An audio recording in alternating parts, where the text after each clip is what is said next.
time just to ease into this moment, to calm the nerves. Well, my nerves, definitely. I'm experiencing nerves. And really, I'm going to invite you to set an intention for yourself for the next 2 hours.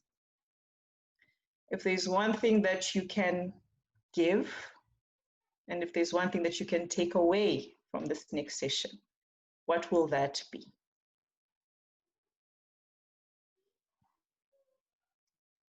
And just anchor it with your breath. So continue to breathe nice and slowly and deeply, and see your breath as that signature, to anchor your intention.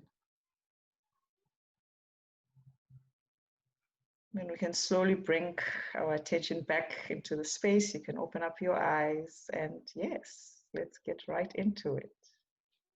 Sipho, thank you for that. I think it's like we've said before, it's important to check in, and in a very stressful time. I mean, a lot of people look at breathing and they go, oh, what is this hogmanog stuff? But it helps us calm. It's actually in most religions. It's now become common practice in the workplace, and it really does set the tone. So just before you did that, my voice was going at twice the speed it's going now. I think it's a good indication of how much it can calm oneself. And it's needed. I think what it's really needed, especially during such times where we need clarity, where we need to focus, and also where we need to exercise and practice some compassion. We are all in this together. And yeah. Sipho, thanks for that. I also felt a big shift, and it just shows how 1 or 2 minutes can shift us from negativity to positivity. Speaking to small business owners, but it's business owners speaking to others. So you're really saying, we're eating our own dog food. You guys know what you're talking about. You're experiencing it yourself. You know how to deal with it. So it's not some big corporate giving advice saying, this is how it should be, or a very spatial perspective. It's saying, I'm living it. This is what I know you need. That's exactly it. It's sharing what we are going through right now, the troubles, the difficulties, but also the positivity that can come out of it. So we're all in the midst of it. Yeah, and you know what I'd be really excited to do is to also hear stories from other businesses. And I hope that you can also appeal to other businesses to please share the stories with the PBF and through this chat box or through our email, helpdesk@pbf.org.za, because I think good stories are hard to come by in these days. News in general is hard to come by in these days. And if we can share... is going to open as well, Sash, today. Oh, really? Okay. Tell us about the Facebook group. So I'll send the link when I send the letter to everybody after the webinar, but it's all set up and it will be launching. So it's a safe place for everyone that's part of this to share their own stories, their trials, tribulations, and successes. Oh, that's fantastic. I mean, I hope, and if there's any expert advice needed, certainly the PBF from Asiders, we have collated a group of all the various different aids from both government and private organizations. If people want access to that information, we're happy to share that. How to do an application form. Sometimes people, for example, the CEDA application form, many have complained through our help desk that it's really difficult to navigate and they give up halfway through before even trying. And I think the point of today is don't give up. We're here to help you and we're in this together. Sipho, just in which fields are our experts today? I'm sure. Okay. So we've got Bongani, who comes from obviously the legal background, the legal side of things. Rufilwe, HR, Carmen, who is a doctor. And then we've got Nwabisa, who is a mindfulness coach and also an entrepreneur. Wow. But I would obviously welcome them to elaborate a bit more. Simple introduction. Thank you. And Trish, obviously, is also a business owner. Yes. Reinventing the business as we speak. So, I call you a serial entrepreneur. Yeah, serial entrepreneur. I need to stop one day and relax. No, but it's going to be great to be able to share what I can and also to learn from other people, because it's very much trial and tribulation as to what's working and what's not. But my experience is that what I've done so far in the last couple of months has been a huge shift, but a great success. And I'm so excited about where we're heading off to.